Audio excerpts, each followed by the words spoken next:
Dans la salle de l'hôtel Atlantique Palace, la pluie qui s'est abattue sur la ville de Pointe-Noire n'a pas empêché les experts et représentants des organismes internationaux et régionaux à la 10e conférence des parties contractantes à la Convention d'Abidjan.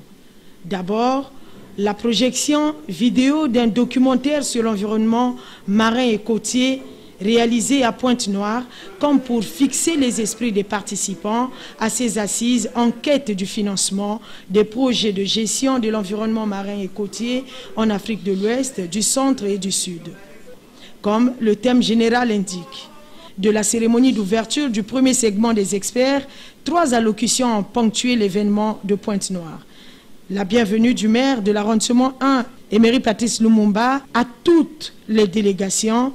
Ensuite, le discours du représentant du directeur exécutif du Programme des Nations Unies pour l'environnement, Vincent Suni, qui se réjouit des progrès accomplis par les pays membres de la Convention dans la protection et la mise en valeur du milieu marin et des zones côtières régionales. Puis, le discours du ministre congolais de l'économie forestière du développement durable sur les enjeux de la réunion des experts. 2 questions majeures se posent alors à nous. Où peut-on trouver les fonds destinés au financement des projets sur la gestion de l'environnement marin et côtier en Afrique?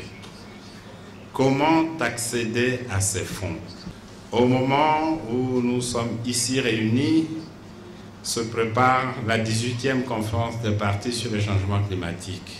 Très capitale à la 10e conférence des parties de la Convention d'Abidjan, la lancinante question sur les mécanismes de financement innovants des activités de lutte contre la pollution marine et côtière pose le problème des fonds à trouver pour la gestion de l'environnement et des écosystèmes marins en Afrique. À côté, ils devront aussi examiner des questions du braconnage maritime et de délimitation des frontières maritimes.